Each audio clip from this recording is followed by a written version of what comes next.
I'm giving it to you like this because no one else is, all right? I have to give it to you straight. This is the reason why you see people with what you want.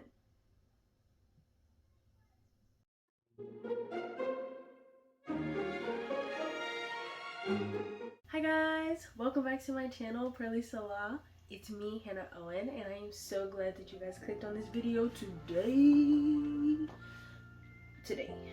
Today, I'm gonna be talking about whatever the title says. I'm not sure what the title says yet, but it's amalgamation.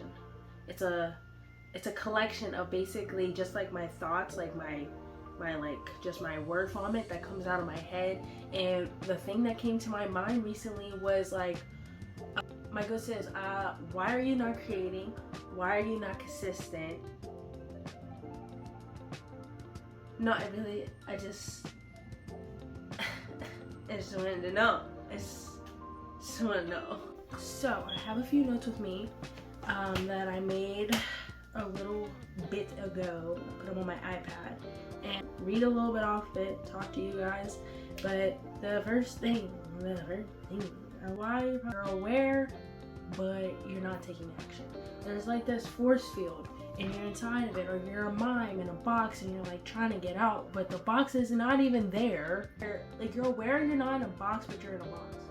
Reason for that, I believe, is that the reason why you're stuck in a box but you're not in a box is because you were stuck in a shame cycle. You are a loop. You are in a loop. You are looped up, my sis, my good sis. You are looped up. Like, your negative thoughts got you in a chokehold. You need to take your hands off your throat, okay? So that you can move forward. Negative thoughts and feelings towards why you're not doing something just prolongs you not doing it, okay? Like, the more that you focus on like your shame and your guilt, or maybe your regret for falling off, is the reason why you are not seeing yourself take action. You're so focused on the box. You're so focused on the fact that you didn't do what you, or whatever.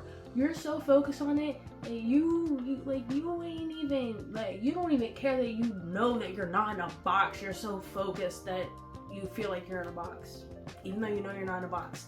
Come on now. Nothing good comes from negative input. You should not expect positive output when you put in something negative. Negative input does not equal positive output. I'm sorry, that's just not how it works. You see the experiment with the rice and how they talk to one very rudely and mean, and then they talk to the other one like with peace, love, and hair grease. And for some reason, the one that got talked to dirty and disgustingly became moldy. That's the math. That's it. Come on now. The other one was fine. So the reason why you're not taking action, the self-sabotaging behavior is self-sabotaging. Like, it's really doing its thing right now for you because you're stuck in a loop of why me, this, that, bad about me. I feel so bad. There's so much shame. You need to let it go. And you need to move on and figure out how to transmute that energy into something positive and create a new loop of, well, I can start today. What can I do about that right now? How can you have a more grounded and controlled point of view and perspective? Sometimes that takes talking to yourself. Like, find yourself being negative, you need to really let it go, like, hey, whoa, stop, back up. Why did I just speak to myself like that? Why did I just say that? And then you need to be like, hey, that's not true. You can do positive things. You don't really have to say that out loud. Like, if you say something mean about yourself, I need you to say it right after that. Like, catch yourself right after that saying something positive about yourself, because otherwise you are going to continue saying negative things about yourself. I've been there, trust me, I know that. And to me, when I tell you this, I know, I have been there. Negative Nancy who? Self-deprecating Debbie what? Okay? Like, I've been there, I've done that. I do that sometimes still, and then I have to correct myself, like, what? No, we don't talk about ourselves like that. Sometimes I have to look myself in the mirror and be like, We do not talk to ourselves like that, okay, girl? And yeah, that's how you need to be. You really need to recondition yourself and like what's the right word? You need to create new neural pathways in your brain so that you can think more positively. So yeah, I definitely feel like the reason why you're probably not doing what you need to do or creating is because you're so focused on the fact that you're not creating. I can speak for myself. A lot of that is from this all or nothing attitude that, well, if I went one day, I can go 2 days, or well, I went 2 days, so like there's just no point, and then it's a week, and then it's a month, and it's also crazy because each time it's not just some happy-go-lucky thought process. The more that time passes, the more stressed you get, the more anxious that you are, and it just builds up and it builds up and it builds up and it builds up because you're just focused on why you're not doing it, why you're not doing it, why you're not doing it. Well, guess what? Wake up, sis, wake up. You can literally start. Right? Like, bitch, don't you think I thought of that? This is why sometimes it is so hard to get back into the things that we love to do, like creating. Like, you know, your goal is to just be more consistent with something.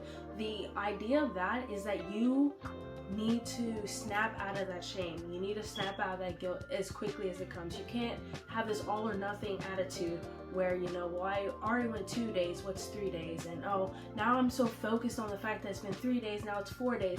And I'm anxious because each day I'm getting more and more anxious, and then I'm doing nothing about it, and then I'm doing nothing about it. Like, what is happening in your reality is not really what you want to be happening like in your mind. And so for me, I would get so caught up in the fact that I went a week without painting that I wouldn't paint. I attached so much of my feelings to it, and it led to me being in a shame cycle and being guilty, and like really is like self-sabotaging behavior to focus on beating myself up mentally, basically, rather than like, okay, but what can I do? What would actually make me happy? Oh, the thought of the fact that I haven't painted in a while makes me feel bad. So what should I do about that? If my math is correct, I just need to paint. And that's the conclusion I came to. And so something that I suggest for you is to journal about your negative emotions towards creating or whatever goal it is. Get it out on paper so that you can see in a more objective way how your thoughts are affecting you in a sense. Like, and just try to speak to yourself like candidly, without worrying about grammar, without worrying about just any of it. Just go into it wanting to expel all those emotions out of you. They can't live in you anymore if you're trying to get back in the mindset of creating again or going towards a goal. Because then you can see what's been living within you, the negativity that's been living with you, and understand that and how you can move forward from that. Okay, but what do I want to believe about myself? How do I want to feel about this? And write those things down, and then make a practice of those things. Remind yourself. And it is hard, trust me, I know it is hard.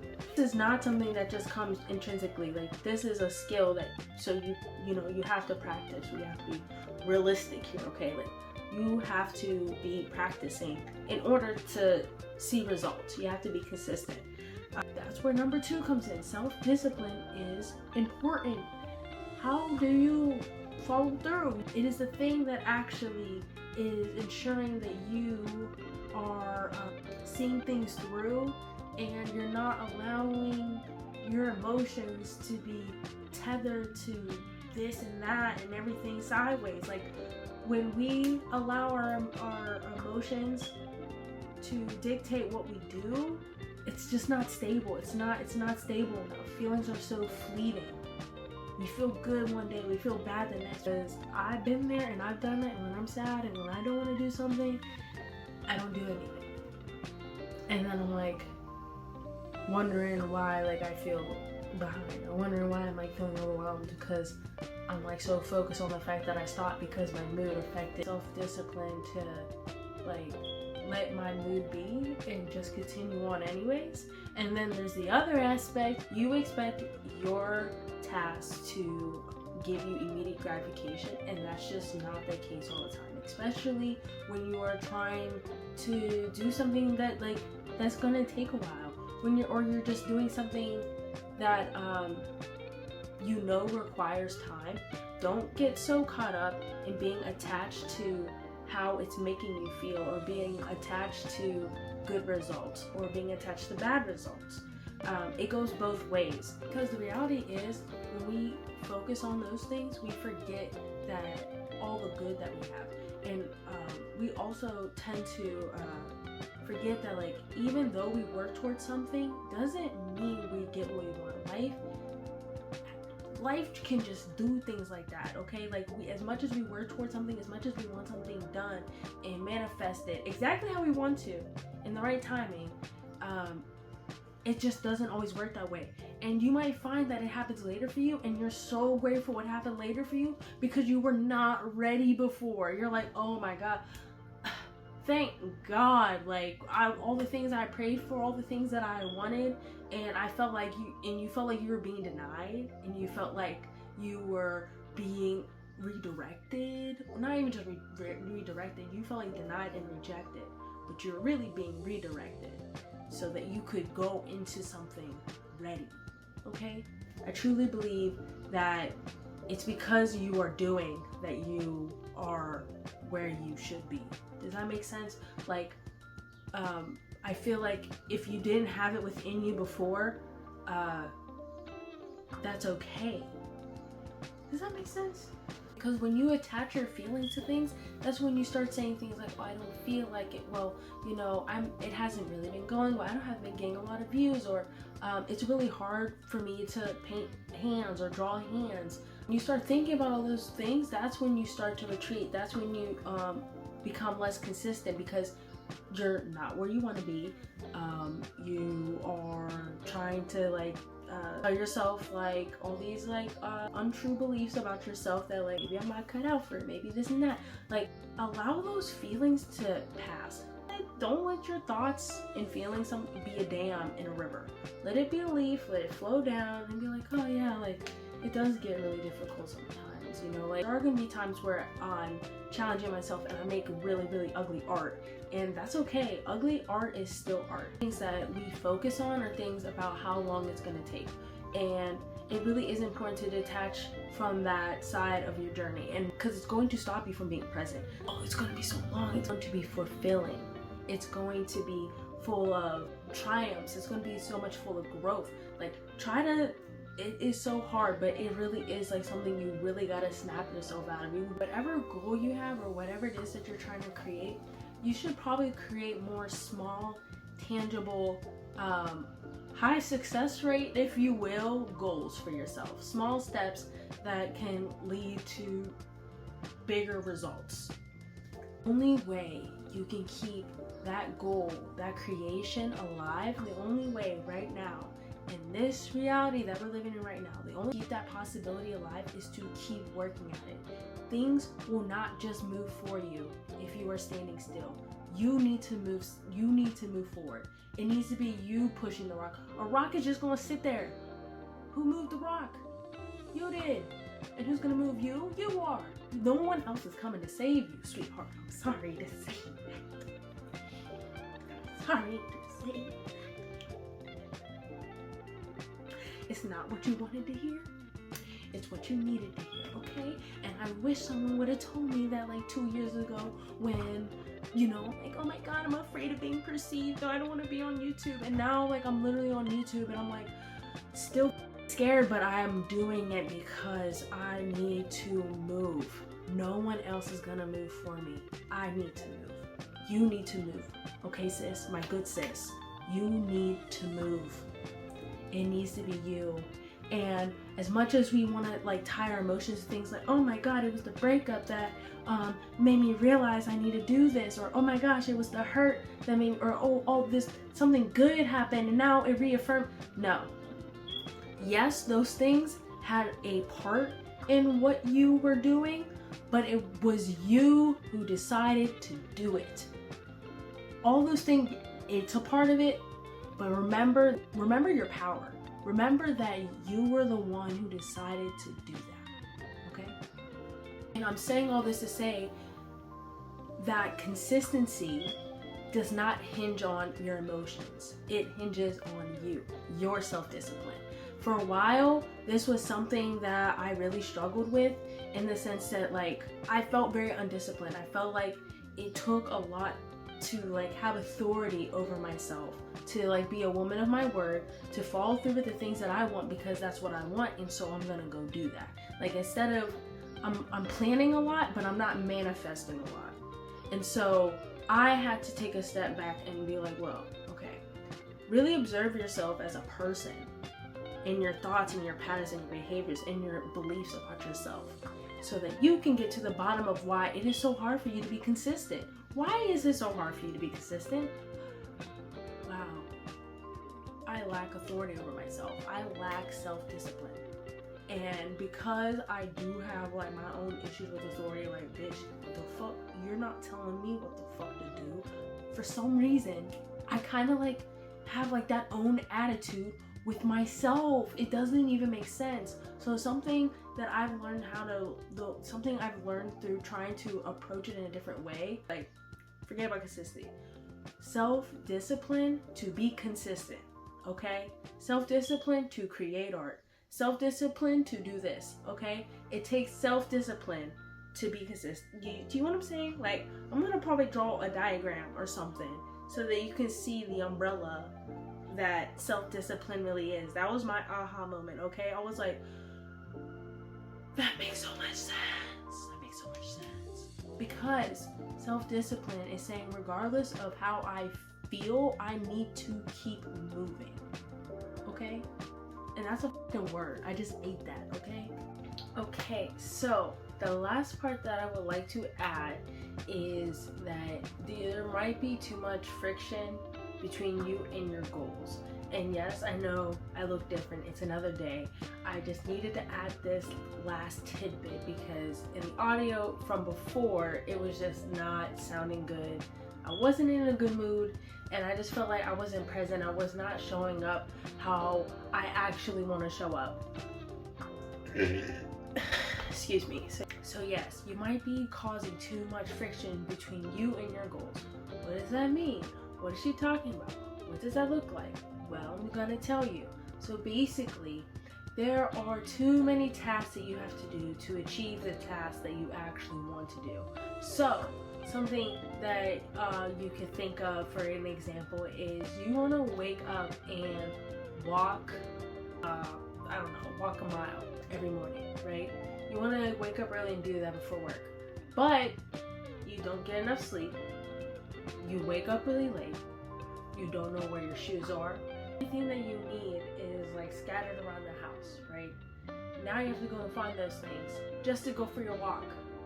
The goal was to go for a walk, but now you have all these other tasks so that you can actually execute your goal. When walking in itself should be the goal. Like, you need to be able to set yourself up for success. So if you have a hard time with discipline, one, you need to journal about like why you feel like you're not disciplined. And because usually I truly believe most people have the answer within. You know, everybody has a reason. Don't be upset with yourself. You need to meet yourself with compassion. You need to meet yourself with love and understanding. If you take anything from this, please meet yourself with love and understanding. That's like for me with my hair care routine, like the day before I detangle my hair, you know, like I make sure I do my hair every week. I make sure that it's on a day where I have enough time to do it. And for the past, I want to say like year and a half, because I haven't been natural that long, but you know, anyways, I've discovered a routine that works for me that I can actually do every week, and it's peaceful, and I'm looking forward to it, and I'm happy about it. But it took me realizing, okay, there was too much friction between me and wash day. Sometimes friction is also mental, because a lot of the times, like in like the natural hair community, I feel like in the beginning, like when I went like natural, like there was like a lot of content that I saw personally. I was like, ugh, another wash day, ugh. Like so much negativity about washing our hair. It's definitely changed, and I really appreciate that, especially for younger black girls. But the other thing, before I get lost, is that I had to start viewing it that way. Like, I'm just explaining that, like, that's what I saw when I first went natural, and I also thought I wasn't gonna have like type 4 hair, so that was like sad for me for some reason, because I have good hair. Anyways, I had to realize, like, I knew the reason that I was not consistent was because of a lot of the mental negativity and friction that I was causing with my hair care routine. I needed to love my hair. I had to realize that my self-care process, my hair care routine, was an act of self-love, and it wasn't something that I had to demonize or feel like so like bad about. Like, also, you know, a little bit of, sorry, there was a fly caught my attention. Anyway,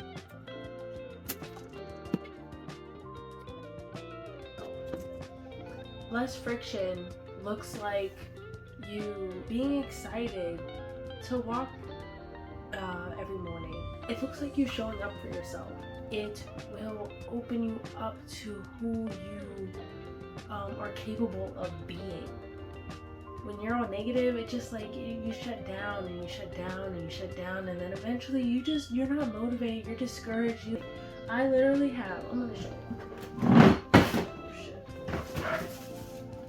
I have these small things now. I bought these at Dollar General because I told myself there's no excuses for why I don't want to paint. Do you see my spider web? Do you see how my thoughts all just come together? But yeah, I feel like that's really all I have to say today, and I hope that looking back while editing this all makes sense and it all comes together somehow. I don't want this to be like too long of a video. I would like it to be short and sweet so that you guys can get back to creating. And I really appreciate everybody who stayed to the end of this video. Y'all are the real ones, I swear. Thank you. Anyways, if you enjoyed this video, please like and subscribe, share with a friend if you feel like they needed to hear this, and I really hope you have a beautiful day. Bye. Don't